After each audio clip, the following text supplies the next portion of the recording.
তো দর্শক আপনারা দেখুন 2 দিন পরে কীভাবে লাইভে এসে এ নাটক করছে। এ মানুষটা আসলে কি বলতে চাচ্ছে? এর মানে মাথায় কি সমস্যা? ইকরার শোকে নাকি কলিজা এর পাথর হয়ে গেছে, লাইভে এসে বকবক করতেছে। আরে পাথর হয়ে গেলে কি কেউ লাইভে এসে এত সুন্দর করে ইন্টারভিউর মতো স্ক্রিপ্ট মুখস্থ করে বলতে পারে? হ্যাঁ হ্যাঁ, আমার তো মনে হয় না। ভিডিও দেখে তো মনে হচ্ছিল কেউ একজন হয়তো ওর পেছন থেকে নির্দেশ দিচ্ছে, এবার একটু কান্না করেন, এবার একটু ইকরাকে দোষ দেন। ইকরা আজ নেই বলে কি তার নামে যা খুশি তাই বলা যাবে? হ্যাঁ হ্যাঁ, এত ইজি না। মানুষটা তো আর ফিরে এসে নিজের পক্ষটা বলতে পারবে না। এই সুযোগে সব দোষ তার ঘাড়ে চাপিয়ে নিজেকে নির্দোষ প্রমাণ করার যে ধান্দা, সেটাই করছে এই আলভি। এটা কেমন ন্যায্যতা? এখন আবার ছেলেটা মায়া দেখাচ্ছে, মানে অঙ্গভঙ্গি করে বলছে আমি যদি মরে যাই তাহলে রিজিকের কি হবে?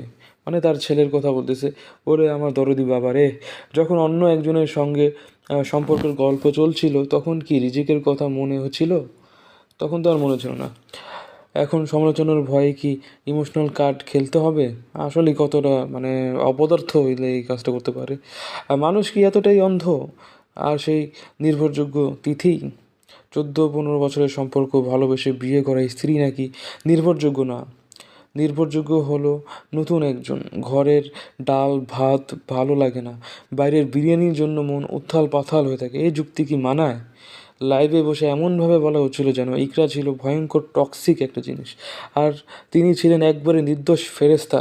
যদি সম্পর্ক শুরু থেকে এত টক্সিক ছিল তাহলে 15 বছর ধরে সেই সম্পর্ক টিকিয়ে রাখলো কেন? হ্যাঁ, প্রশ্ন একটাই। তখন তো সমস্যা ছিল না, এখন মানুষটা আর বেঁচে নেই, তাই তার মুখ বন্ধ।